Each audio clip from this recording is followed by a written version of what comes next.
नमो अरिहन्ताणं नमो सेताणं नमो आयरियाणं नमो अजायाणं नमो लोये सवसाहुणम्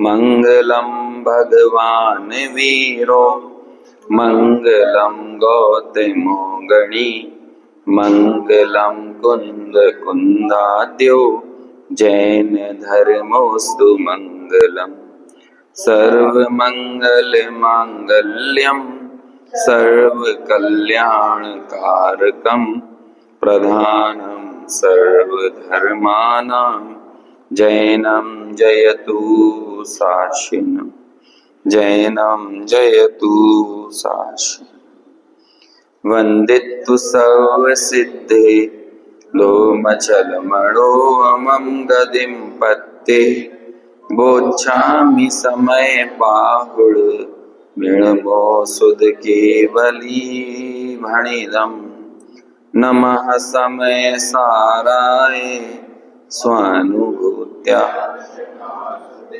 चित्स्वभावाय भावाय सर्वभावांतरच्छिदे। समय सार ग्रंथ की 73 नंबर की गाथा। शिष्य का प्रश्न, ये आत्मा किस विधि से आश्रव से निवृत्त होता है? उसके उत्तर में यहाँ आचार्य ने ध्यान का ध्येय और ध्यान की प्रक्रिया दोनों का ही वर्णन किया, क्योंकि ध्यान ही वो साधन है जिसके माध्यम से ये जीव सर्व कर्मों से विमुक्त होता है। ध्यान की अग्नि जब प्रज्वलित होती है उसमें ही कर्मों का विध्वंस होता है। तो जरूरी ये है कि उस ध्यान की प्रक्रिया भी हमको पता हो और जिसका ध्यान करना है वो ध्येय भी ज्ञात होना चाहिए। तो पहली पंक्ति में ऐसा वो ध्यान का ध्येय बतलाया और दूसरी पंक्ति में, गाथा की दूसरी पंक्ति में उस ध्यान की प्रक्रिया को बताया। पहले निर्णय करो और फिर उसी में तल्लीन हो जाओ, ऐसी यहाँ पर चर्चा की गई है। अपन को प्रश्न उठ सकता है कि ये गाथा जो है वो 38वीं गाथा के समान ही है। हालांकि सिर्फ पहला जो पद है वो ही 38वीं गाथा के समान है। अहम एक को खलु शुद्धो, है ना, बस इतना। हालांकि वहां राण दंसण मइयो कहा है तो यहाँ भी राण दंसण समग्गो भी है, लेकिन वहां निर्ममत्व ना कहकर वहां पर अरूपी कहा था ना। राण दंसण मइयो सदा अरूपी, उसे अरूपी इसलिए कहा क्योंकि वहां पूरी जो चर्चा चल रही थी पौद्गलिक भावों की चल रही थी। पौद्गलिक द्रव्य कर्म और उन द्रव्य कर्म के निमित्त से होने वाले विकारी भाव, उन विकारी भावों को भी क्या कह दिया था? पुद्गल ही कह दिया था। तो पुद्गल से अलग करने के लिए वहां पर एक विशेष विशेषण दिया, अरूपी, है ना। और बाकी तो ज्ञान दर्शन से समग्रता वो तो सेम ही है। लेकिन दूसरी पंक्ति वहां पर क्या थी कि जब प्रश्न वहां पर क्या किया था 38वीं गाथा में, स्वरूप संचेतन में आत्मा कैसा दिखता है, स्वरूप संचेतन में मैं की अनुभूति कैसी होती है। तो वहां पर जिस व्यक्ति ने स्वरूप का संचेतन कर लिया है ना, मतलब भेद विज्ञान कर लिया है, उसको मैं की अनुभूति कैसे हुई, वहां पर यह प्रश्न था। अभी यहां पर प्रश्न हो रहा है कि हम आश्रमों से निवृत्ति कैसे करें। वहां पर तो भेद विज्ञान हो चुका है और यहाँ पर भेद विज्ञान कराने की प्रक्रिया भी कंटिन्यू फिर बनी हुई है। वो 38वीं गाथा के आखिर में आई, वो जीवाजीव अधिकार यानी पूर्व रंग अधिकार के आखिर की गाथा थी और ये कर्ता कर्म की शुरुआत की गाथा है ना। तो यहाँ पर तो पूरी प्रक्रिया को आगे बताएंगे कि कर्ता कर्म की प्रवृत्ति का निषेध कैसे होता है। इस ग्रंथ की विशेषता ये है, और ऐसा सभी जगह होता है, जब कोई एक अधिकार पूरा होता है तो उपसंहार में आपके लिए कंप्लीट सॉल्यूशन दे देते हैं एक अधिकार के समापन पर। तो पूर्व रंग अधिकार के समापन में आपको एक सॉल्यूशन दे दिया उन्होंने, आचार्य ने। ऐसे ही जो हम पिछला जीवाजीव अधिकार पढ़ रहे थे वहां पर भी अधिकार कंप्लीट होने को आता है और सॉल्यूशन मिल जाता है ना। जब ये सब चर्चा हमने पढ़ी थी, गुण स्थानों से भिन्न आत्मा का अनुभव, है ना, राग आदि से भिन्न आत्मा का अनुभव, तो वहां पर एक सॉल्यूशन आ गया था। ऐसे ही इस 144वीं गाथा तक जब हम पहुंचेंगे, पक्षातिक्रांत आत्मा की अनुभूति कैसी हो, वहां पर भी एक सॉल्यूशन मिलेगा, मतलब एक कंप्लीट सॉल्यूशन जिसे कहते हैं ना, वो मिलता है। तो वो 38वीं गाथा में तो एक कंप्लीट सॉल्यूशन दे दिया था, लेकिन अभी यहां पर सॉल्यूशन तक ले जाने के पहले की बात चल रही है। प्रश्न क्या था, समस्या क्या थी? आश्रमों की निवृत्ति कैसे हो, तो उसकी प्रक्रिया ये है। कर्ता कर्म की निवृत्ति कैसे हो, उसकी भी विधि यही है। बंध का निरोध कैसे हो, उसकी विधि भी यही है ना। तो ये जो तीन अलग अलग प्रश्न हैं, बंध का निरोध, कर्ता कर्म की प्रवृत्ति और आश्रव की निवृत्ति, उन सबका तरीका यही है। अब कमाल की बात यह है कि स्वरूप संचेतन में जो आत्मा अनुभव आता है ना, उसी में मग्न रहने से ही आश्रव की निवृत्ति होती है।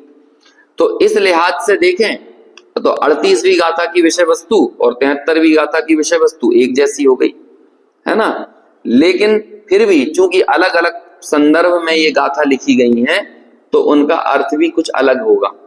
वहां पर तो कह रहे हैं कि हमने आत्मा को देख लिया है, या जिन ज्ञानियों ने आत्मा को देखा है उन्हें आत्मा कैसा दिखा, तो उन्होंने वो अंदर जाकर पिक्चर लेकर आ गए और बाहर बता दिया ऐसा दिखा। स्वरूप संचेतन है ना, अंदर में एक पिक्चर खींची और सामने लोगों को बता दी ये है। लेकिन यहां पर क्या पूछ रहे हैं, अभी हमने देखा नहीं है आत्मा, अभी हमने जाना नहीं। अभी तो आपने पिछली गाथा में ये कहा था आश्रव को जानो, लेकिन आश्रव को जानने के लेने से काम थोड़ी हो जाएगा। आश्रव जो कि हमारी समस्या है, जो कि अशुचि है, जो कि विपरीत है, जो कि दुख का कारण है, उससे निवृत्ति कैसे हो, तो कहते हैं उसका भी तरीका अलग नहीं है। जिस आत्मा को तुमने स्वरूप संचेतन में देखा है उसी में लीन रहो। और जब ये गाथा पूरी होगी, ये वाली गाथा की टीका पूरी करेंगे और फिर 74वीं गाथा में भी बात इसी तरह की आएगी। वहां पर कहेंगे कि जैसे जैसे आपकी तल्लीनता बढ़ती चली जाती है, फोम होता ना फोम, उसको आप गीला कर दो तो एकदम पानी के कारण वो भारी हो जाता है ना। तो हो सकता है जब पानी में भारी हो जाए तो वो पानी के अंदर डूब जाए। तो अभी कोई पूछे कि इस फोम को पानी के ऊपर आने के लिए क्या करना पड़ेगा, उसे पानी का निरोध करना पड़ेगा। जिस पानी को उसने अपने में सोख रखा है उसका निरोध करना पड़ेगा। जैसे जैसे वो पानी को आप ऐसे करोगे ना, निरोध करते चले जाओगे, उसको पानी बाहर निकालते चले जाओगे, वैसे वैसे वो ऊपर की तरफ आ जाएगा। अब आपके पास दो तरीके हैं, या तो उसे नीचे पानी में हाथ डाल के उसे निचो दो, है ना, तो जितना हल्का होगा फिर वो ऊपर आ जाएगा। भले वो वहीं पड़ा रहेगा, फिर से डूब जाएगा, लेकिन जब आप उसे हल्का करोगे तो उतने टाइम के लिए वो ऊपर आ जाएगा। होता है ना ऐसा। तो तरीका यही है कि जैसे जैसे पानी का निरोध होता चला जाएगा वैसे वैसे वो ऊपर आता जाएगा। जैसे जैसे वो ऊपर आ रहा है वैसे वैसे पानी का निरोध भी हो रहा है। दोनों ही बातें आप कर सकते हो। इसी तरह की कुछ शैली अपनाएंगे। जैसे जैसे आत्मा विज्ञान घन होता चला जाएगा, यानी अपने में लीन होता चला जाएगा, वैसे वैसे कर्मों का निरोध होता चला जाएगा। जैसे जैसे कर्मों का निरोध होता चला जाएगा वैसे वैसे विज्ञान घन होता चला जाएगा। अब आपको देखने की नजर है, द्रव्यानुयोग उसकी विज्ञान घनता को बताएगा, कर्णानुयोग उसके कर्म निरोध को बताएगा, है ना, आश्रव निरोध को बताएगा। काम एक ही तरह से हो रहा है, लेकिन दृष्टियां दो हो गई हैं। जैसे जैसे विज्ञान घन होना, इस अस्थि की तरफ दृष्टि किसकी होगी, अस्थि पक्ष की तरफ, पॉजिटिव पक्ष की तरफ दृष्टि होगी द्रव्यानुयोग की, और नास्ति पक्ष की तरफ किसकी दृष्टि होगी, कर्णानुयोग की होगी। कि किसका निरोध किसका हो रहा है विज्ञान घन होने में, तो आश्रव का निरोध हो रहा है, कर्म का निरोध हो रहा है। तो ऐसी यहां पर एक विधि हमारे सामने प्रस्तुत की है। चलो एक बार गाथा पढ़ते हैं, फिर इसकी टीका की चर्चा अपन शुरू करेंगे। अहमेको खलु शुद्धो ऋम मौणाण दंसण समग्गो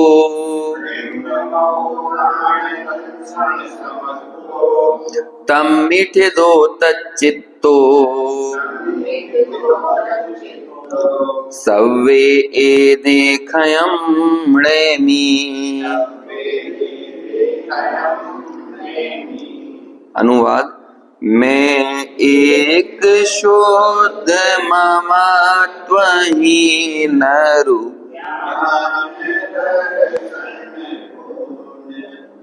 इसमें रह स्थित लीन, इसमें शीघ्र ये सब क्षय करूं। देखो इसका सामान्य अर्थ अपन पढ़ लेते हैं, हालांकि कल अपन ने गाथा का अर्थ देख लिया था। ज्ञानी विचार करता है कि, है ना, ऐसा विचार भी किसके आएगा? ज्ञानी के ही आएगा, नहीं तो सामान्य रूप से विचार ही नहीं आएगा, है ना। पर्याय मूल जीव के तो विचार भी जो चलते हैं वो कौन से चलते हैं? अपने दैनिक दिनचर्या के, दैनिक जिम्मेदारियों के, दैनिक कर्तव्यों के। लेकिन ज्ञानी को अपने स्वरूप की अनुभूति करने का विचार आता है, क्योंकि यही सविकल्प विचार उसकी निर्विकल्प अनुभूति में कन्वर्ट होता है। क्या विचार करता है? कि निश्चय से, यहाँ खलु शब्द का अर्थ किया है निश्चय, लेकिन खलु बड़ा गजब का शब्द है। खलु मतलब खलु होता है ना, ऐसा जोरदार शब्द है वो। निश्चय से मैं एक हूं, शुद्ध हूं, ममता रहित हूं, ज्ञान दर्शन से पूर्ण हूं, उस स्वभाव में रहता हुआ, उससे लीन होता हुआ इन क्रोधादिक सर्व आश्रवों को क्षय को प्राप्त कराता हूं। जो मैंने स्वरूप जाना ना आत्मा का, कैसा स्वरूप? कह रहे सारे डाउट्स और सारे द्वंद्व मिटा दो अपने आत्मा के संबंध में। कर्णानुयोग में आपने किसी आत्मा के बारे में पढ़ा होगा, प्रथमानुयोग में किसी आत्मा के बारे में पढ़ा होगा, लेकिन जिस आत्मा की अनुभूति से आश्रव का निरोध होता है वो ये है। बाकी जब और सब आत्माओं को अभी भूल जाओ कि वो गुण स्थानों में है, मार्गण स्थानों में, जीव समास में, देव गति में, त्रियंच गति, नरक गति, मनुष्य गति, सब भूल जाओ, क्योंकि वो आत्मा का खलु स्वरूप नहीं है ना। जैसे खल किसे कहते हैं? खल, खल्लर मुठिया होता है, वो खल होता है ना जो एकदम मजबूत होता है, ठोस होता है, ठोस। तो ऐसे ये खलु शब्द भी कुछ वैसे ही बना है, एकदम ठोस बात है। कहते हैं कौन से नए से? कहते हैं अभी नए में भी मत लगाना, क्योंकि अल्टीमेटली ये अधिकार पूरा होगा तो नए पक्षातिक्रांत आपको बताएंगे। भले ये किसी नए से बात कही गई है, लेकिन इसे नए मात्र से मत देख लेना कि इस नए से ऐसा है, नहीं, अकेले नए से मत देखो, ऐसा ही है, और चूंकि ऐसा है तो ऐसा मान ही लो।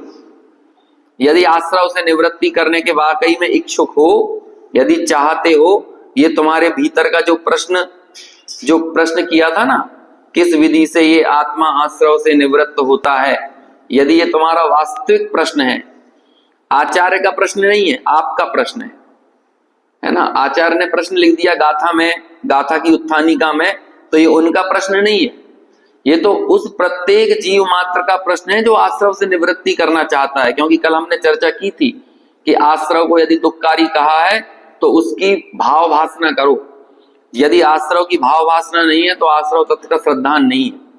आश्रव दुखकार घनेरे, ये भाव भासना करना पड़ेगा कि वाकई में दुखकारी है कि नहीं। यदि वो दुखकारी लगा है तो फिर उसकी निवृत्ति करने का उपाय करो, और जो निवृत्ति करने का उपाय करना चाहता है उसे आत्मा कैसा जानने में आएगा? ऐसा खलु। किस नए से? अभी कोई नए में मत लगाना, है ना। भले नए से बात है, लेकिन फिर भी अनुभूति में नए नहीं लगाना, क्योंकि अनुभूति के नजदीक पहुंचकर भी यदि वहां भी नए की उधेड़बुन चल रही है, हम किसी एक पक्ष को रखे हुए हैं, इसका मतलब हमारे दिमाग में दूसरा पक्ष भी चल रहा है। और कई लोगों के साथ ऐसा होता है, जैसे कि आत्मा की बात सुनी, आत्मा एक है, शुद्ध है, विकार वर्जित है, पर्यायों से रहित है, गुण भेदों से भिन्न है, तो फिर हम कहते हैं हाँ ये तो निश्चय की बात है, बाकी वो वैसा भी है। ऐसा दिमाग में चलता है ना वो पक्ष, दूसरा वाला पक्ष। और जब वो दूसरा वाला पक्ष आपके चलेगा तो कभी इसकी तल्लीनता होगी नहीं। अरे नए सिर्फ प्रतिपादन के लिए हैं, वस्तु की सिद्धि करने के काल में जब हम प्रतिपादन करते हैं, जब उसका अन्वेषण करते हैं, तब हमें नए लगाना है। लेकिन जब हम अनुभूति तक भी आ गए और उसके बाद भी इफ बट किंतु परंतु अगर मगर कर रहे हैं, तो फिर कहते हैं कि उसने नए भी सही से नहीं लगाए। और यही होता है, आत्मार्थी स्वाध्यायी व्यक्ति नयों को पढ़ ले और उसके बाद भी नयों का पीछा ना छोड़े। कहते हैं नए जिस काल में अनुभूति की ओर जीव बढ़ता है तो नए छूटने ही लगते हैं, और जब नए छूट रहे होते हैं तो उनके लिए तड़पना नहीं, विलखना नहीं, संशय मत करना, द्वंद्व मत करना। और जहां द्वंद्व खड़ा हो गया, संशय आ गया, वहां सम्यक दर्शन नहीं हो सकता, क्योंकि निशंकता होती है, निर्द्वंदता होती है। और ये निर्द्वंद और निशंक वही हो सकता है जिसके चित्त में निर्णय अत्यंत स्पष्ट हो। ऐसे अत्यंत स्पष्ट और निर्णयशील तत्व के बारे में यहां पर कह रहे हैं खलु। कैसा है वो? आम एक को खलु, खलु शुद्धो, खलु शुद्धो। समझ में आया ना? अब मत कहना कि नहीं वो नरक में गया, वो पंच परावर्तन के उसने पचड़े भी सहे, ऐसे ऐसे निरंतर कर्म बंद कर रहा है, नहीं, वो सब भूल जाओ। ये जिस प्रवाह की हम बात कर रहे हैं उस प्रवाह में वहां पर कोई भी किंचित मात्र भी अशुद्धता नहीं है। देखो कल अपन ने द्रव्य क्षेत्र काल भाव की बात की थी। अब द्रव्य से मैं कौन हूं, है ना, इसकी बात अहम एक को इस शब्द में आ गई। ये द्रव्य की चर्चा है, मैं एक, ये द्रव्य। हमने जब छठी सातवीं गाथा की चर्चा की थी तो द्रव्य क्षेत्र काल भाव लिखकर उसके सामने विषय बनाए थे, है ना। यदि आपको याद आता हो, एक, अभेद, सामान्य, ये सब थे ना विषय। एक और कौन सा था? अभेद था, सामान्य था, एक था, नहीं विशेष तो चला जाएगा पर्यायार्थिक नय में, व्यवहार नय में, है ना। ऐसे हमने 4 भेद बनाए थे। नित्य, है ना, नित्य। जब नित्य कहते हैं तो किसकी बात हो गई? काल की बात हो गई। जब अभेद कहती है तो किसकी बात हो गई? क्षेत्र की बात हो गई, है ना। जब सामान्य कहा वहां पर द्रव्य की बात थी, सामान्य कहने पर द्रव्य की बात, और वहां पर एक को हमने भाव में डाला था। समझ में आया? सामान्य, अभेद, नित्य और एक। अभी यहां पर अहम के साथ जब एक लगा रहे हैं तो वो किसकी बात हो गई? द्रव्य, अहम एक को। क्योंकि यहां पर भाव में हमको लेना है ज्ञान दर्शन। आत्मा का भाव क्या है ना। जैसे किसी भी भाव मतलब वो पैसे वाला भाव नहीं, भाव मतलब उसका स्वरूप। जैसे कि सोने का स्वरूप क्या है, सोने का भाव क्या है, तो वो 1.5 लाख रुपए तोला नहीं, सोने का भाव स्वर्णत्व। समझ में आया? पानी का भाव क्या है ना, अग्नि का भाव क्या है, ऐसे आत्मा का भाव क्या है? उसका ज्ञान दर्शन से परिपूर्ण होना। इसी तरह से क्षेत्र की जब बात आएगी, और एक और क्या, द्रव्य, क्षेत्र और काल, है ना, ये 3 चीजें ना, द्रव्य, क्षेत्र, काल, भाव। तो यहां पर क्षेत्र में लेना है कि संपूर्ण शुद्धता, उसके प्रदेश प्रदेश में किसका अंश विद्यमान है? कि वो शुद्ध शुद्ध शुद्ध शुद्ध ही है। समझ में आया? और निर्ममत्व को यहां पर लेना है काल के अंदर। द्रव्य, क्षेत्र, काल, भाव, ऐसा। ये दादा ने इसमें अनुशीलन में दिया भी है ये पूरा, और एक एक चीज को समझाया है कि द्रव्य में अहम एक को क्यों शामिल किया, क्षेत्र में लिया तो शुद्ध को क्यों लिया, है ना। काल आगे जाकर जैसेनाचार्य की एक टीका आएगी, न द्रव्येन खंडयामी, न क्षेत्रेन खंडयामी, न कालेन खंडयामी, न भावेन खंडयामी, इस तरह से बात आएगी। और उसके बाद कहेंगे कि इन सब से जब वो अखंडित रहता है तो कैसा है? एक।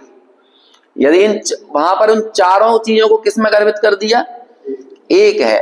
और जब जब भी हम एक कहते हैं, आपको 5वीं गाथा याद आ जाना चाहिए। क्या थी 5वीं गाथा का विजन? क्या था इस समय सार का? एकत्व विभक्त आत्मा को दर्शाऊंगा। हमें आपको क्या दिखाना है? एक दिखाना है। इस दुनिया में आत्मा के अलावा कोई ऐसी चीज नहीं है जो एक हो। कोई भी चीज, आप किसी भी चीज को लेकर आओ आपके सामने, वो एक नहीं रहेगी। एक है और एक ही रहती है। जैसे कि अणु को भी एक कहा जाता है, लेकिन अणु सदा एक नहीं रहता। वही अणु स्कंदों में परिवर्तित होता हुआ दिखता है, लेकिन ये आत्मा जो है ना, कहते हैं ये आत्मा अपने स्वरूप से एक ही रहता है। जो संयोगी कथन कर भी रहे हो वो बहुत औपचारिक कथन है। और ये ठीक वैसी बात है कि जब हम एक कहें तो आपको आत्मा ही याद आना चाहिए। जैसे कि गांधी जी कहते में कौन दिखता है? वही टोपी वाले दिख जाते हैं ना। मतलब टोपी, गांधी टोपी फेमस हो गई, वो खादी वाले है ना, टोपी वाले नहीं, खादी वाले और चरखे वाले, वही गांधी की छवि याद आती कि नहीं? भले गांधी कोई और भी हो आपके गांव मोहल्ले में, लेकिन हमारे दिमाग में वही गांधी आते हैं। बिल्कुल तुरंत हमारे को नजर आ जाता है। आपकी अनुभूति का विषय जो हमने बोल दिया अमिताभ बच्चन, तो आपके दिमाग में तुरंत आकार बन गया कि नहीं उसका? ऐसे जो भी चीज प्रसिद्ध है ना, आपने अपने लड़के का नाम लिया तो आपको उसकी छवि आपके ख्याल में आ गई। आपने अग्नि कहा तो अग्नि का स्वरूप हमारे तुरंत दिमाग में आ गया। ऐसे ही एक कहते के साथ क्या याद आता है? आत्मा आता है कि नहीं? यदि नहीं आता तो एक, और आत्मा का पर्यायवाची एक ही है। इस विश्व में एकमात्र आत्मा ही होता है। इसलिए हम बच्चों को सबसे पहले सिखाते हैं गिनतियां, धार्मिक गिनती सिखाते हैं ना, तो एक आत्मा होती है। और ये बिल्कुल यूनिवर्सल ट्रुथ है। एक मतलब आत्मा, और आत्मा मतलब ये सब अनंत आत्माएं नहीं। जब आप दूसरी आत्माओं, आत्मा शब्द मैं का पर्यायवाची है। आत्मनेपद, परस्मनेपद आपको एक बार बताया था ना, ये दो तरह के संस्कृत के धातु रूप चलते हैं, आत्मनेपद में और परस्मनेपद। परस्मनेपद यानी होता है जब दूसरे को हाईलाइट करके आप बात करो तो वो परस्मनेपद होता है, और जब अपने को मुख्य करके बात करते हो वो आत्मनेपद होता है ना। जैसे देखो, पुद्गल की आत्मा क्या होती है? अब देखो, आत्मा का मतलब मैं होता है, आत्मा का मतलब मैं ये बताना चाहता हूं। जैसे कि एक बहुत पहले भजन चलता था, क्या कहते हैं, बीरा बीरा प्रभु के ये बोल, तेरा प्रभु तुझ में ही डोले, है ना, ऐसा करके भजन चलता था। फिर मानो उसी में एक लाइन आती थी, चेतन का प्रभु चेतन में डोले, जड़ का प्रभु जड़ में डोले इस तरह की लाइन आती थी, है ना। तो बहुत अच्छा वो ऐसा भजन चलता था पहले। अच्छा, जड़ का भी प्रभु होता है क्या कोई? है? जैसे देखो, एक शब्द होता है पुद्गलात्मक। ये पुद्गल के साथ आत्मा लगा दिया कि नहीं हमने? ये जो वस्तु है ये कैसी है? ये वस्तु ये पुद्गलात्मक है। तो मतलब क्या है? इसका आत्मा कौन है? इसका आत्मा पुद्गल है ना। ये जब हम इसे कहते हैं पुद्गलात्मक, तो ये पुद्गल का आत्मनेपद में रूप चल रहा है। समझ में आया? और भी बहुत सारे शब्द होते जिसमें हम आत्मक लगा देते हैं ना शब्द। तो आत्मा मतलब होता है उसमय। आत्मा मतलब क्या होता है? उसमय। और मैं, मेरे मैं, जब ऐसा देखा जाता है तो मैं अपने आप में क्या कहलाता हूं? आत्मा।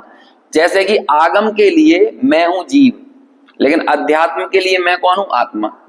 क्यों? क्योंकि ज्ञान दर्शन यदि आपको सारे जीवों में दिख रहा है तब आपको आत्मा नहीं दिख रहा है। ज्ञान दर्शन सब जीवों का सच है, लेकिन ज्ञान दर्शन को सब जीवों का सच आप मानोगे तब आपको आत्मानुभूति नहीं होगी। आत्मानुभूति कब होगी? जब ज्ञान दर्शन को आप अपना सच मानोगे।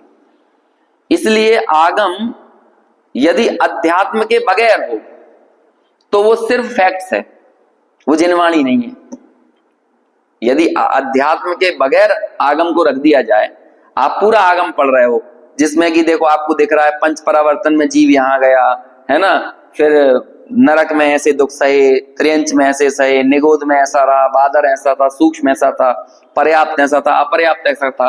आपको वहां पर जीव दिख रहा है और आपको ऐसा लग रहा है किसी की कहानी चल रही होगी, किसी की कहानी चल रही है, हमारा तो कुछ है ही नहीं इसमें। जब तक आप उसमें अपने आप को नहीं देखते हो, और अपने आप को देखने का मतलब है अपना विकार दिखना, अपनी भूल दिखना। अपनी भूल, अपना विकार जिस समय हमें दिखता है वही आगम जिनवाणी बन जाता है। क्योंकि जिनेंद्र भगवान की ये इसको कल हमने कहा ना, ये पूरे जिनागम का सार है। क्योंकि आश्रव इस पूरे विश्व की समस्या है, और समाधान तक यदि आपको जाना है तो आश्रव का निरोध करना पड़ेगा। यही तो कहना चाह रहे हैं ना। कल हमने कितने उदाहरण दिए कि भाई नहीं तो मशीनों को याद करा दिया, जैसे समय सार मशीन याद कर सकती है ना, एक बोलता समय सार आता है ना, आपने दिया था मुझको बोलता समय सार तो उसमें क्या होता है कि एक पेन है और उस पेन को आप ऐसे किसी गाथा के ऊपर रख दो और फिर वो पेन को ऐसा खड़ा कर दो तो वो पूरी गाथा पढ़ देता है। ऐसे कैसा आप टीका के ऊपर रखो तो वो पूरी टीका पढ़ देगा। तो बोलो वो पेन जो है उसे कितनी समय सार की अनुभूति है? बोलता अच्छे तेज बोलता है, एकदम शुद्ध बोलता है और बोलो कितना उसको आत्मा के बोलता समय सार है ना। अब ये बताओ कि वो जो समय सार है वो हमारे लिए कब असरकारी होगा? जब उसमें हम अपने आप को देखने लगेंगे। और ऐसा हमें आगम में भी करना है, अकेले अध्यात्म में नहीं। ये परमागम है। ये परमागम क्यों है? क्योंकि यहाँ जीव की चर्चा मैं पनीर की मुख्यता से चलती है, और आगम में जीव की चर्चा सामान्य चलती है। सामान्य जीव, है ना, इस गुण स्थान में इतने जीव, उस गुण स्थान में इतने जीव, इतने पर्याप्त, इतने अपर्याप्त, है ना। इतने एक श्वास में इतने जीवों का ऐसा ऐसा मरण होता है, तो वो सब जीव जीव जीव अनंत अनंत की गणना हो रही है वहां पर, अनंत की, असंख्यात की, संख्यात की, वहां एक की बात नहीं हो रही है। और जहां बस एक की बात हो रही है तो कहते हैं आगम में से आपने उस एक को निचोड़ के लेके आए, और वो एक यदि कोई है तो वो सिर्फ मैं हूं, इसका नाम है अहम एक को। और ऐसा अहम एक को वो कैसा है? खलु शुद्धो, इसमें इफ बट किंतु परंतु अगर मगर नहीं, जैसा भावे वैसा हो जावे। यदि आप अशुद्ध भाओगे तो अशुद्ध होोगे। आगे गाथा आएगी, जो शुद्ध भावे आत्म को वो शुद्धता ही प्राप्त हो, अविशुद्ध भावे आत्म को वो अविशुद्ध ही अविशुद्धता को प्राप्त हो। अब आपको ये तय करना है आपको अपनी परिणति कैसी देखना चाहते हो। आप अपने आप को अशुद्ध देखना चाहते हो तो अशुद्ध भाव। अरे हम हमारे बच्चों को भी जो बनाना चाहते हैं बचपन से वो देखते हैं, तभी तो वो वैसा बनता है ना। एक तुलसीदास जी की पंक्ति है ना शायद, जाकी रही भावना जैसी प्रभु मूरत देखी तिन तैसी। तो ये एक प्रभु है आपका, अब आपकी भावना कैसी है इसको देखने की। जैसी भावना से इस प्रभु को देखोगे वैसी मूरत आपको दिखाई देगी। अब आपको ये गुणस्थान मार्गण स्थान में दिख रहा है, आपको ये नरक त्रियंच निगूध में दिख रहा है, आपको ये कर्म बंधन सहित दिख रहा है, तो क्या होगा? उसे वैसी प्रभु मूर्त दिख रही है, क्योंकि उसकी भावना में अशुद्धता है। समझ में है ना? यदि अशुद्ध जीव का कथन किया है तो उस विकार का निर्णय कराने के लिए किया है, लेकिन विकार के निर्णय अकेले से क्या होगा यदि समाधान को नहीं देखोगे तो। हमें पता, हमारे घर में सीपेज आ रहा है पानी का, है ना, हमें पता चल गया यहां से आ रहा है, अब बस छोड़ दो, अभी क्या करोगे? आपको देख गया पूरी दीवार सीड़ रही है, आप पता चल गया इस कारण से आ रहा है, यहाँ पे पानी क्रैक, यहाँ पे पाइप क्रैक हो गया है, तो वो लोग क्या करते हैं? उसके बाद निर्णय हो गया ना, निदान पता चल गया। निदान यानी क्या होता है? समस्या का कारण पता लगाना, वो निदान कहलाता है। एक दिन आपसे ये चर्चा करते हुए कौन सी गाथा में ये बात निकली थी, तब कहा था कि अमृत चंद्राचार्य या आचार्य कुंद कुंद सिर्फ निदान के आचार्य नहीं है, समाधान के आचार्य भी हैं। तो आश्रव का आश्रव क्यों होता है ये तो उन्होंने बता दिया कि जब तक आत्मा और आश्रव के बीच का विशेष अंतर नहीं जानेगा तब तक कर्म बंद होता रहेगा। तो अकेला इतना जानकर छोड़ दें। और कर्णानुयोग भी आपको ये निर्णय कराता है कि देखो, कर्णानुयोग मतलब एक मार्कशीट क्या है, लेकिन वो भूल किसके कारण हो रही है? दूसरे गुणस्थान, तीसरे गुणस्थान, चौथे, पांचवें, छठवें, इन गुणस्थानों में इतने इतने कर्म बंद हो रहे हैं, इतनी इतनी संवर निर्जरा हो रही है। तो ये क्या है? ये आपका रिजल्ट निकल कर सामने आ रहा है। जैसे कि दो तरह के इवैल्यूएशन होते हैं, आपने नाम सुना होगा स्कूल में बच्चे जब पढ़ते हैं ना, तो एक होता है फॉर्मेटिव इवैल्यूएशन, है ना, और एक होता है समेटिव इवैल्यूएशन। इनका क्या मतलब होता है फॉर्मेटिव और समेटिव? जो समेटिव होता है ना, जो वो सबसे आखिरी में होता है, और फॉर्मेटिव मतलब वो प्रोसेस के दौरान होता है। जैसे कि हर हफ्ते बच्चों के टेस्ट लेते जाना, 3 महीने के एग्जाम, 6 महीने के एग्जाम क्यों लिए जाते हैं? कि 3 महीने में समस्या पता चले तो उसे 6 महीने में सुधार लो, फिर 6 महीने के एग्जाम के समस्या पता चले तो उसे प्री बोर्ड में सुधार लो, फिर प्री बोर्ड में जो समस्या पता चले उसे बोर्ड में सुधार लो। मतलब समेटिव इवैल्यूएशन आपका एकदम शानदार होना चाहिए। इवैल्यूएशन है ना, मूल्यांकन होता है कि नहीं ऐसा? ऐसे ही आपको एक इवैल्यूएशन बताते हैं, इवैल्यूएशन है ना, उसका मूल्यांकन करके बताया जाता है कि देखो भैया, तुम्हारे इस तरह के जाति के परिणाम होंगे, ऐसे ऐसे कर्म बनेंगे, ऐसी ऐसी तुम्हारा अभिप्राय सम्यक होगा, परिणामों में निर्मलता आएगी, तो देखो इन प्रकृतियों का बंध रुक जाएगा। अब इस इवैल्यूएशन के बाद हमें करना क्या है? सिर्फ मार्कशीट को की उधेड़बुन करते रहना है या सुधार भी करना है? सुधार करना है। अब वो सुधार कैसे होगा, उसका तरीका क्या है? वो तरीका ये है, खलु शुद्धो, जो शुद्ध भावे आत्म को वो शुद्धता ही प्राप्त हो, अविशुद्ध भावे आत्म को अविशुद्धता ही प्राप्त हो। और इसमें इफ बट किंतु परंतु अगर मगर नहीं, ये ही समाधान है। आज से अनंत काल बाद भी यदि आप मोक्ष जाओगे तो आपको अपना ऐसा ही स्वरूप देखना पड़ेगा। 38वीं गाथा में स्वरूप संचेतन में आत्मा कैसा दिखता है ना, स्वरूप संचेतन में मैं कैसा दिखता हूं ये कहा था। तो वहां भी क्या कहा था? अहम एक को खलु शुद्धो। और यहाँ आश्रव से निवृत्त होने की प्रक्रिया क्या है? तो वो भी क्या है? अहम एक को खलु शुद्धो, वो भी यही प्रक्रिया। और कैसा हूं? निर्ममत्व। ये निर्मम शब्द कहां आया था एक और बार? 37 नंबर की गाथा में। है ना।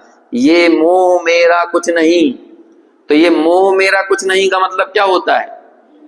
हमारा नहीं है मोह। ये पूछ लो जिससे जिससे पूछना, क्योंकि इस मोह से आती है अशुद्धता, और ये मोह चूंकि मुझ में नहीं है, मैं तो खालू शुद्ध हूं, तो ये निर्ममत्वपना मेरे भीतर नहीं है। तो फिर कैसे हो तुम? कैसे हो? ज्ञान दर्शन से परिपूर्ण हो। इस ज्ञान दर्शन समग्र को आगे जब व्याख्या करेंगे तो सामान्य विशेषात्मक पने को नहीं छोड़ता, और जब एक की व्याख्या करेंगे ना तो वहां कहेंगे विज्ञान घन स्वभावत्वाद एकहा, विज्ञान घन स्वभाव वाला हूं। ठीक है, ये हो गया, ये तो हो गया स्वरूप क्लियर। अब इस स्वरूप को जानकर करें क्या? तम्मी थिदो तच्चित्तो, उसमें स्थित होकर तल्लीन हो जाओ। जैसे जैसे तल्लीनता बढ़ती चली जाएगी वैसे वैसे क्या हो जाएगा? सब्बे एदे खयम नेमी, इन सभी का क्षय हो जाएगा।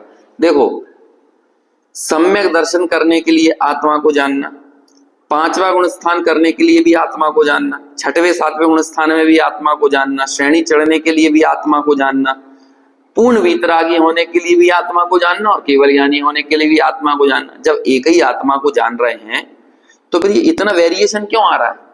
ये वेरिएशन काय का है? एक ही बार आत्मा को जानने से सम्यक दर्शन की जगह सीधे केवल ज्ञान क्यों नहीं होता?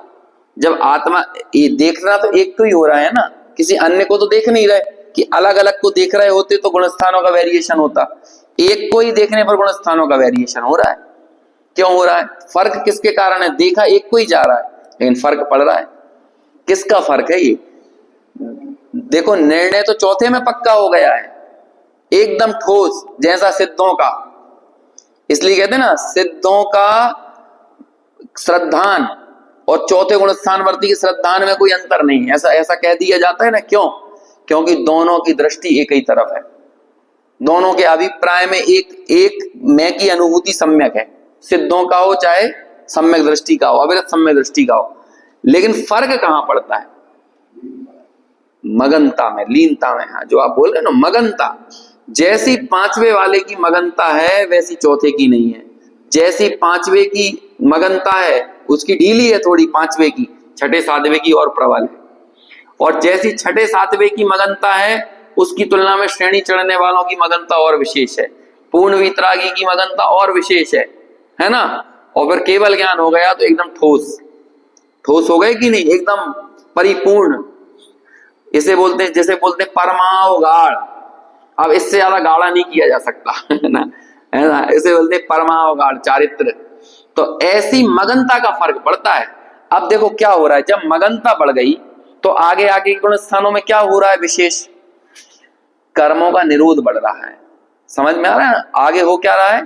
कर्मों का, चौथे गुण स्थानों के कर्म का निरोध पांचवें गुण स्थान वाले की तुलना में कम है ना। चौथे में 41 प्रकृतियां, तो पांचवें में कितनी चली जाती हैं? और 12 और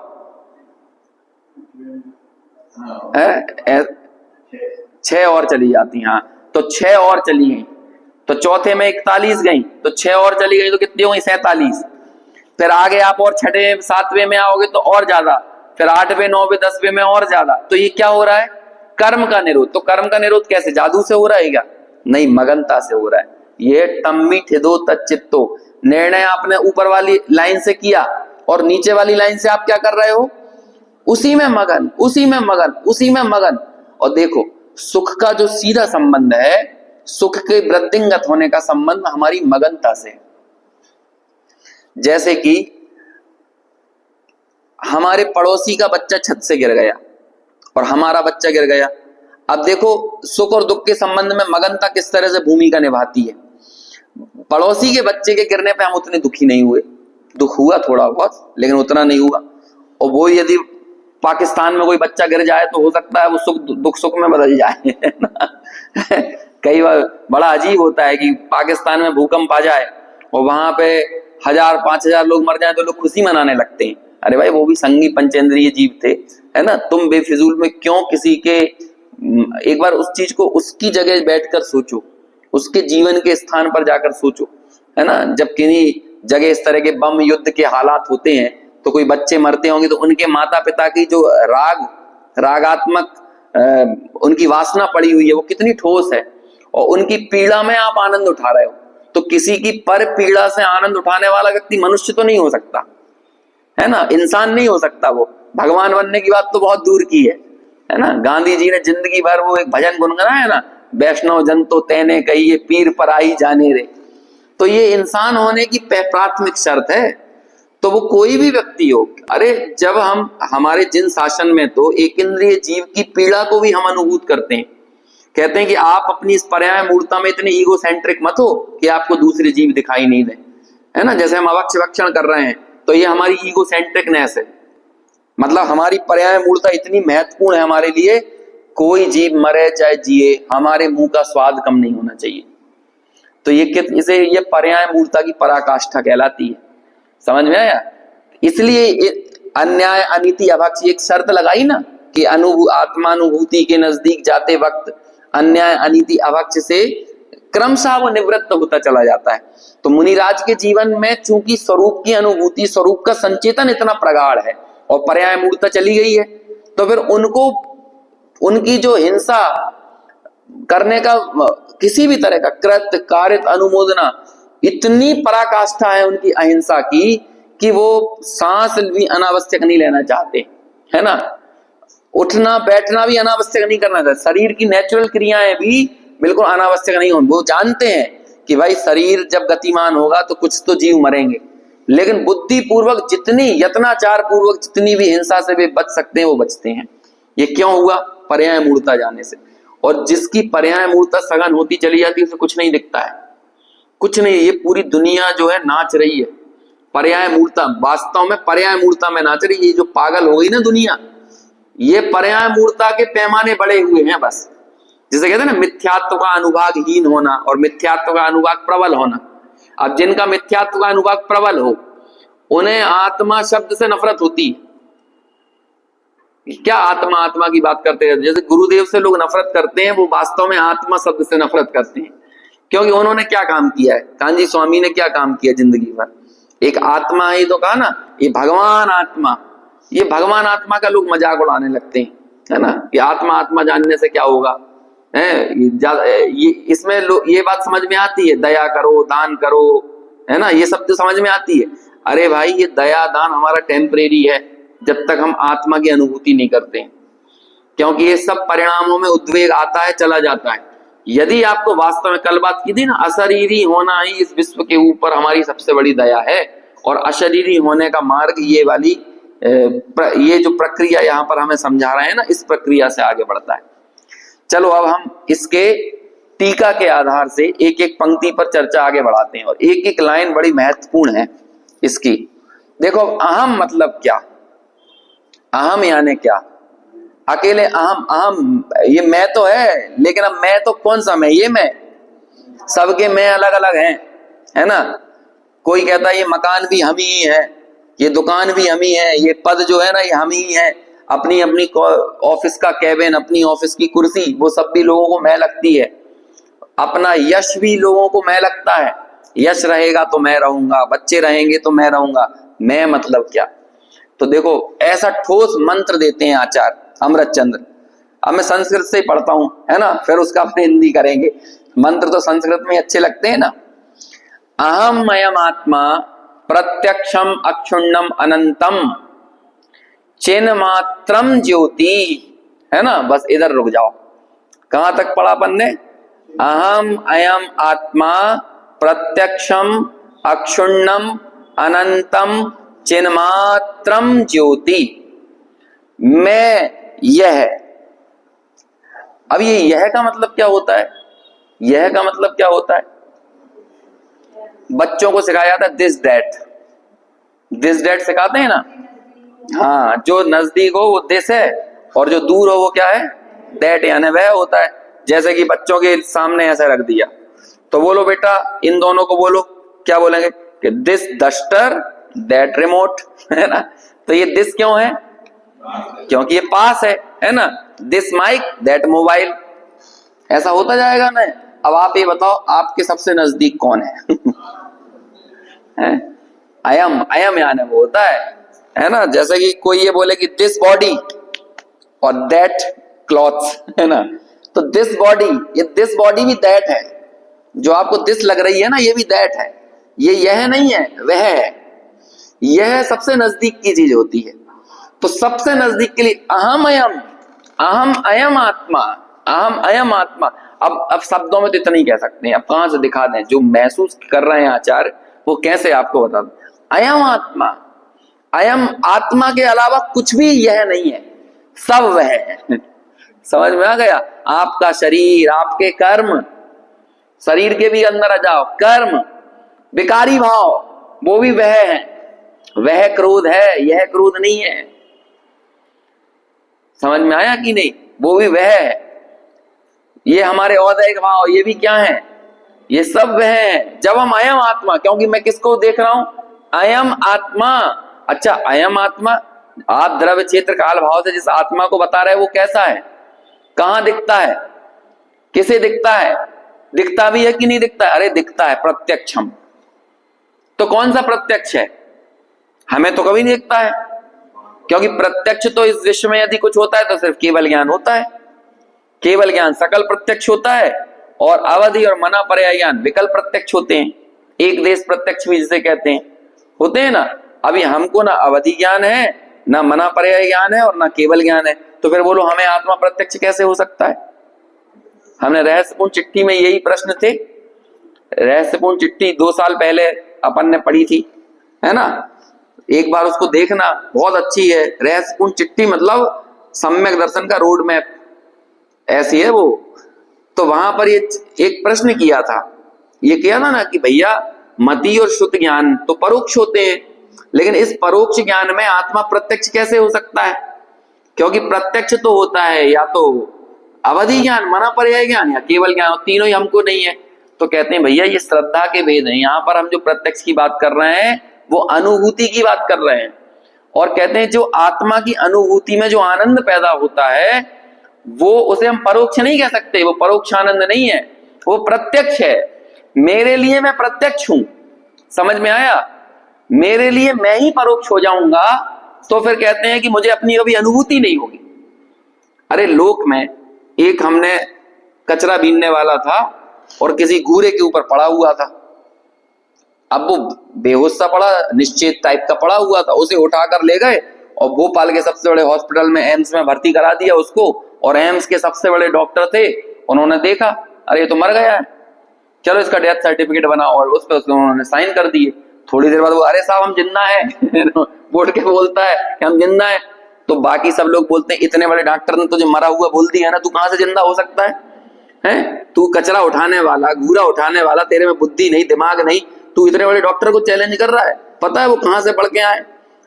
उनकी एमबीबीएस अमेरिका से है, उनकी क्या कहते हैं, उनकी एमडी जो है वो जर्मनी से है, और यूनाइटेड किंगडम से उन्होंने एमसीएच किया हुआ है। और तू जिसने कभी दूसरी का स्कूल भी नहीं पढ़ा, तू बताएगा कि तू जिंदा है कि मर गया है? जब इन डॉक्टर साहब ने कह दिया ना मर गया है, तो बस मर गया है? तो बोलो क्या मेरे लिए मैं जी रहा हूं, इसका प्रमाण मुझे किससे चाहिए? अब दिक्कत ये होती है कि मैं जी रहा हूं, इसके लिए मुझे अपने 10 प्राण तो दिखते हैं, लेकिन मैं जी रहा हूं इसके लिए मुझे अपनी ज्ञान चेतना नहीं दिखती है। जीवत्व शक्ति की यही तो परिभाषा है ना। क्या क्या है उसका? द्रव्य स्वभाव हेतु भूत, द्रव्य के स्वभाव को बनाए रखने में रूप जो है वो जीवत्व शक्ति है। इस तरह की परिभाषा है ना इसमें। आखिरी में देखो याद आई है तो उसे एक बार देख लेते हैं अपन। पेज नंबर, हाँ शुरू में ये देखो, ये दिख गया 611 पेज पे सबसे ऊपर लिखा है, आत्म द्रव्य हेतुभूत चैतन्य मात्र भाव धारण लक्षणा जीवत्व शक्ति। क्या होता है? दिख गया 611 पेज पे सबसे ऊपर लिखा हुआ है आत्म द्रव्य हेतुभूत। आत्म द्रव्य का हेतु जो हो, भूत यानी होता है कौन? वो कौन से राम से ब्रदर्स की पिक्चर वाला भूत है? भूत यानी होता है होना। समझ में आया? देखो क्या है, ये भूत शब्द कैसे पड़ा? भूत को भूत क्यों कहने लगे? है ना? क्यों कहलाता है? क्योंकि वो दिखता नहीं है लेकिन होता है, ये बताने के लिए कहने लगे वो भूत है। है ना? अभी नहीं तो माने कैसे कोई? जो चीज दिखे नहीं उसे माने कैसे? कहते हैं वो दिखती नहीं है लेकिन होती है, भूत दिखते नहीं है लेकिन होते हैं, तो इसलिए वो भूत संज्ञा पड़ गई, संविरूढ़ ऐसे उनको। और फिर ऐसी दिक्कत हुई। और सबसे ज्यादा यदि कोई बदनाम शब्द है तो वो आत्मा और भूत। समझ में आया? सही होता है ये। ट्रेन में एक बार की सही बात है, एक बार ट्रेन में हम कहीं जा रहे थे और सब हमारे साथ साधर्मी बैठे हुए थे। तो 2009 की बात है, सम्मित शिखर जा रहे थे, तो पूरी बोगी में जैनी थे। अब 2-4 कोई फंस गए होंगे बेचारे जैनेतर। अब मोक्षु बात करेगा तो आत्मा की भजन गाएगा और आत्मा की बात करेगा, यही करेगा ना। तो वो कर रहा है वो बात। अब वो एक आदमी लगातार सुने जा रहा, 3-4-6 घंटे हो गए उसको। बाद में वो साइड में पूछता है, भैया तुम लोग इतनी आत्मा की बात कैसे कर लेते हो? हैं, हमें तो रात में सपने आएंगे। कहते भैया हम सब लोग बातें इसलिए कर रहे हैं कि हमें आत्मा के सपने आए। दिक्कत ये कि हमें आत्मा के सपने नहीं आते, हमें इस पर्याय के सपने तो बहुत आते हैं, लेकिन मैं आत्मा हूं ऐसा सपना नहीं आता है। हमारे एक शास्त्री हैं अभय जी खैरागढ़, आपने सुना होगा, बहुत बढ़िया विद्वान है। तो उनकी वो श्वेतांबर परिवार से हैं। उनकी पूरी स्टोरी बड़ी रोचक है। उनके शायद दादाजी या दादी जी, कोई नहीं, दादी ना, तो वो बहुत पहले ऐसी बीमार हुई थी, उसका इलाज हो सकता था सोनगढ़ के पास कोई चिकित्सालय था प्राकृतिक, हाँ श्वेतांबर टीबी हुई थी, उसका इलाज वहीं होता था वो। तो वो उसका इलाज करवाने के लिए वो सोनगढ़ गई। अब उसी समय गुरुदेव वहां पर रहते, तो उन्होंने कहा टाइम पास करने कहाँ जाए, है ना। तो उस चक्कर में वो वहां जाने लगी सोनगढ़ प्रवचन सुनने। और सुनते सुनते ऐसी उनकी रुचि लगी कि अब तो हमें वापस लौटना ही नहीं है। फिर उनने वहीं आवास ले लिया। फिर उनकी पूरे परिवार में उनके बच्चे बच्चे सब श्वेतांबर थे। आज भी खैरागढ़ में उनके परिवार परिजन सब वही हैं। हाँ, मंदिर बनवा दिया, सब हो गए। तो फिर बाद में वो सब लोग, उनके बच्चों ने, पूतों ने शास्त्री वगैरह किया और पूरे धर्म में माहौल में रच पच गए। अब जब शादी हुई ना भय जी की, है ना, तो वो शादी हुई श्वेतांबर लड़की से, है ना। तो जो हमारी भाभी है, वो श्रुति नाम है उनका।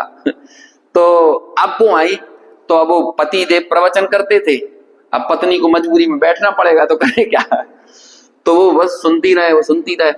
अब जब 1-2 महीना हो गया, तो कहते हैं तुम क्या क्या बात समझ में आ रही है? कहले तुम लगातार वो बात करते हो जिनकी बात करने हमें मना थी पहले, कि ज्यादा आत्मा की बात मत करोगे। इससे भूत प्रेत की बात कर रहे हैं 2 महीने से लगातार, आत्मा कर रहे हैं। तो ये 2 शब्द बड़े बदनाम हुए, आत्मा और भूत दोनों। भूत मतलब होता है होना, और आत्मा मतलब मैं। अब सोचो, वो दोनों ही शब्द लोगों को दिक्कत लगने लगी। अब यहाँ पर वो दोनों शब्द एक ही जगह पे आ गए, जिनसे इस दुनिया को ऐतराज है, आत्मभूत। तो ऐसे आत्मा को के होने का जो हेतु हो, आत्म द्रव्य हेतु भूत, आत्म रूपी द्रव्य को जो बनाए रखे, ऐसा कौन? चैतन्य मात्र लक्षण, जो चैतन्य मात्रता है। आत्मा को आत्मा कौन बनाकर रखता है? चैतन्य। चैतन्य मतलब होता है चेतन का गुण सो चैतन्य। क्या होता है?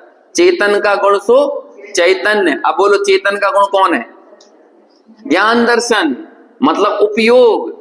तो उपयोग के कारण आत्मा आत्मा है, हो गए ना चैतन्य। तो ये हुआ मेरे जीवत्व का कारण। चैतन्य मात्र भाव धारण लक्षणया, जो उस चैतन्य भाव को बनाए रखे, इस लक्षण का नाम क्या है? जीवत्व शक्ति। इस जीवत्व शक्ति से मैं जी रहा हूं। तो मैं जीव हूं, इसे बताने के लिए मुझे किसी से सर्टिफिकेट चाहिए कि ये मैं खुद बता सकता हूं? इसलिए मेरे लिए मैं प्रत्यक्ष हूं कि परोक्ष हूं? तो मेरी प्रत्यक्षता की सिद्धि केवल ही भगवान करेंगे कि मैं खुद करूंगा? मैं खुद। तो इसका नाम है अहम अयम प्रत्यक्षम। ये ऐसा मैं प्रत्यक्ष हूं। और कैसा हूं? अक्षुण्णम। अक्षुण्ण, अक्षुण्ण यानी होता है टूटने वाला ना हो, खंडित होने वाला ना हो, विखंडित नहीं होता हो। अब बोलो, ये जो द्रव्य है ये कहां से खंडित है? किसी पर्टिकुलर हिस्से में ऐसे 2-3-4 भाग जोड़ जाड़ के बनाया गया है क्या? ऐसा कुछ मैकेनिज्म इसमें चलता हो कि भाई कुछ अलग प्रदेशों को पहले इकट्ठा किया, फिर कुछ प्रदेशों को किया? अरे ये अखंडित है, अक्षुण्ण है, कहीं से ब्रेकेबल नहीं है, अनब्रेकेबल है। हम बाहर चीजें खरीदने जाते हैं, डस्ट प्रूफ हो, है ना, वाटर प्रूफ हो, अनब्रेकेबल हो, है ना, कभी सड़े नहीं, गले नहीं, दीमक ना पड़े, मॉइस्चर ना हो, और क्या क्या आता है वो, है ना। ये सब पूछते हैं कि नहीं? 15-15 साल, 20-20 साल की गारंटी मांगते हैं। ये है अनब्रेकेबल, अनादि अनंत की गारंटी है, और अनंत काल की गारंटी है आपको। बोले ये जो चीज मिल रही है, जो मैं हूं, ये वो तत्व जिसका एक्सीडेंट नहीं होगा, जो डस्ट से खराब नहीं होगा, जो अग्नि से जलेगा नहीं, है ना। जो गीता के भी श्लोक आते हैं ना सूख पानी से नहीं गीला होगा और इससे सूखेगा नहीं, मारुत से यानी पवन से सूखेगा नहीं, ऐसा है ना। तो कि वो कौन सा तत्व है? यही है, और कभी टूटेगा भी नहीं, कभी टूटा था नहीं और कभी टूटेगा नहीं, कभी टूटता है नहीं, ऐसा अक्षुण्णम। और कैसा है? अनंतम। कैसा है? अनंत, इसका कोई पार नहीं है। और इसका पार किस मामले में नहीं है? इसकी इस अनंतता यानी इसके जो प्रत्यक्ष अनुभूति मात्रता जो है, या ज्ञान ज्ञान ज्ञान ज्ञानमय जो संवेदना है, ये जो संवेदन का जो प्रवाह है, ये प्रवाह अनंत है, अक्षुण्ण है और अनंत है। ये कभी टूटने वाला नहीं, खंडित होने वाला नहीं और कभी खत्म होने वाला नहीं। मुझे कब अनुभव में नहीं आऊंगा कि मुझे तो अभी अनुभव में नहीं आ रहा? अरे आचार्य कह रहे हैं तुम मान नहीं रहे हो, अनुभव में तो वही आ रहा है। दिक्कत ये है कि तुम्हें ये दिखते हैं, लेकिन तुम्हें ये दिखते ही नहीं है, तुम्हें ज्ञान ही दिखता है। जैसे ये दुनिया को लगता है कि हम वस्तुओं को देख रहे हैं, लेकिन वस्तु नहीं दिखती है, प्रकाश दिखता है, लेकिन कभी प्रकाश का एक्सेप्टेंस नहीं है। ऐसे ही मैं मेरा ही अनुभव करता हूं, लेकिन उसका एक्सेप्टेंस नहीं है, उसको स्वीकार नहीं करता। नहीं तो आचार्य कह रहे हैं हमेशा अनुभव में यही आता है, प्रत्यक्षम, अक्षुण्णम और अनंतम। और अगला पैमाना, अगले दो पैमाने बहुत महत्वपूर्ण है ना। अभी समय हो जाएगा तो उतनी चर्चा नहीं करेंगे, कल करेंगे। अपने आप को बस इन दो पैमानों पर देखना सीख जाओ, चिन्मात्रम और अनादि अनंतम। कौन कौन सा पैमाना? चिन्मात्रम और अनादि अनंतम। बस ये दो, क्या कहते हैं इसको, दो थर्मामीटर लगा लो अपने। ये दो थर्मामीटर अपने अंदर, मैं मतलब कौन? जो चिन्मात्र हो वो मैं, और दूसरा अनादि अनंत। चिन्मात्र कहकर इसे पुद्गल, धर्म, अधर्म, आकाश, काल, इन पांच द्रव्यों से भिन्न कर दिया, और अनादि अनंत कहकर मेरी ही जो पर्याय हैं उनसे भिन्न कर दिया। अनादि अनंत कहकर मुझे औपसमिक भाव से, औदैहिक भाव से, छायक भाव से और छायोपसमिक भाव से भिन्न कर दिया, क्योंकि ये चारों भाव अनादि अनंत नहीं होते। जिसकी अनुभूति करने से आश्रव का निरोध होगा वो कैसा होना चाहिए?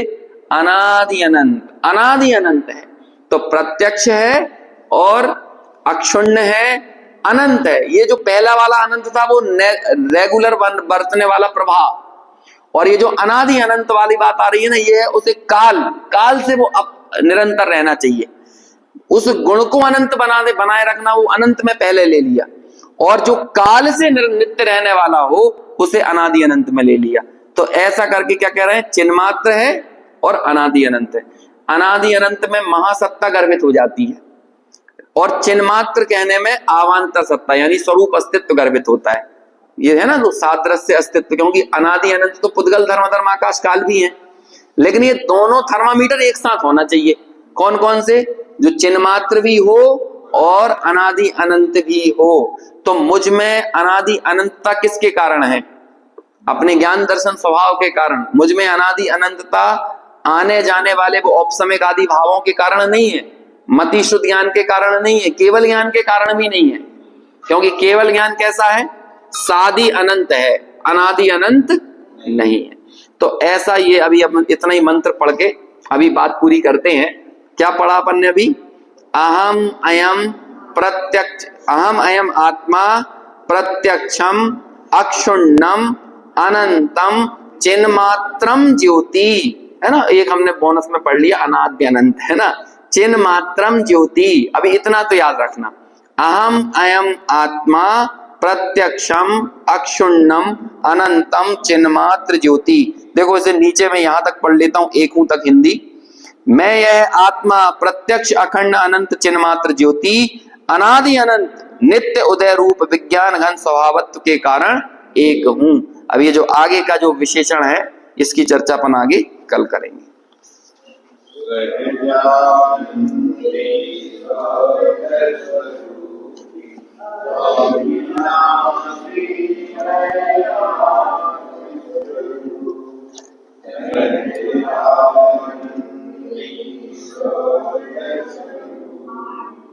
अविनाशी